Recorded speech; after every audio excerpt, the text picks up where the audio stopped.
कामदा एकादशी को फलदाओ एकादशी भी कहा जाता है क्योंकि ऐसी मान्यता है कि इस व्रत को करने से मनुष्य को 100 यज्ञों के समान ही फल मिलता है।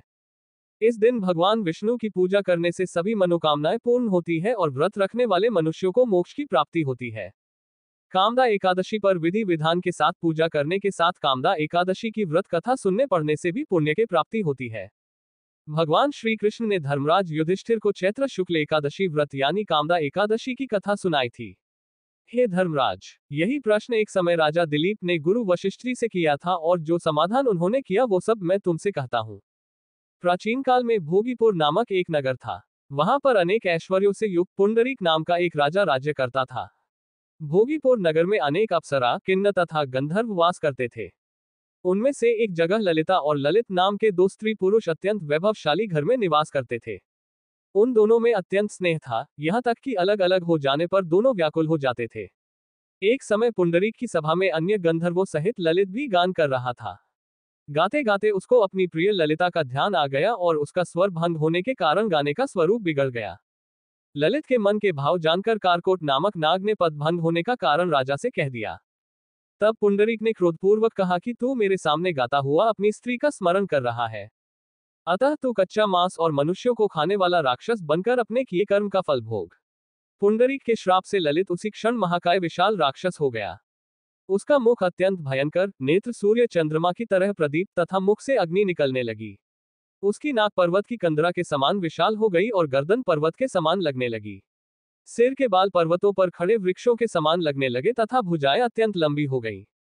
कुल मिलाकर उसका शरीर 8 योजन के विस्तार में हो गया। इस प्रकार राक्षस होकर वह अनेक प्रकार के दुख भोगने लगा। जब उसकी प्रियतमा ललिता को यह वृतांत मालूम हुआ तो उसे अत्यंत खेद हुआ और वह अपने पति के उद्धार का यत्न सोचने लगी। वह राक्षस अनेक प्रकार के घोर दुख सहता हुआ घने वनों में रहने लगा। उसकी स्त्री उसके पीछे पीछे जाती और विलाप करती रहती। एक बार ललिता अपने पति के पीछे घूमती घूमती विंध्याचल पर्वत पर पहुंच गई, जहां पर श्रृंगी ऋषि का आश्रम था। ललिता शीघ्र ही श्रृंगी ऋषि के आश्रम में गई और वहां जाकर विनीत भाव से प्रार्थना करने लगी। उसे देखकर श्रृंगी ऋषि बोले कि हे सुभगे, तुम कौन हो और यहाँ किस लिए आए हो? ललिता बोली कि हे मुने, मेरा नाम ललिता है। मेरा पति राजा पुंडरीक के श्राप से विशालकाय राक्षस हो गया है। इसका मुझको महान दुख है। उसके उद्धार का कोई उपाय बतलाए। श्रृंगी ऋषि बोले, हे गंधर्व कन्या, अब चैत्र शुक्ल एकादशी आने वाली है, जिसका नाम कामदा एकादशी है। इसका व्रत करने से मनुष्य के सब कार्य सिद्ध होते हैं। यदि तू कामदा एकादशी का व्रत कर उसके पुण्य का फल अपने पति को दे तो वह शीघ्र ही राक्षस योनि से मुक्त हो जाएगा और राजा का श्राप भी अवश्यमेव शांत हो जाएगा। मुनि के ऐसे वचन सुनकर ललिता ने चैत्र शुक्ल एकादशी आने पर उसका व्रत किया और द्वादशी को ब्राह्मणों के सामने अपने व्रत का फल अपने पति को देती हुई भगवान से इस प्रकार प्रार्थना करने लगी, हे प्रभु, मैंने जो यह व्रत किया है इसका फल मेरे पतिदेव को प्राप्त हो जाए, जिससे वह राक्षस योनि से मुक्त हो जाए। एकादशी का फल देते ही उसका पति राक्षस योनि से मुक्त होकर अपने पुराने स्वरूप को प्राप्त हुआ। फिर अनेक सुंदर वस्त्राभूषणों से युक्त होकर ललिता के साथ विहार करने लगा। उसके पश्चात वे दोनों विमान में बैठकर स्वर्गलोक को चले गए। वशिष्ठ मुनि कहने लगे कि हे राजन, इस व्रत को विधिपूर्वक करने से समस्त पाप नाश हो जाते हैं तथा राक्षस आदि की योनि भी छूट जाती है।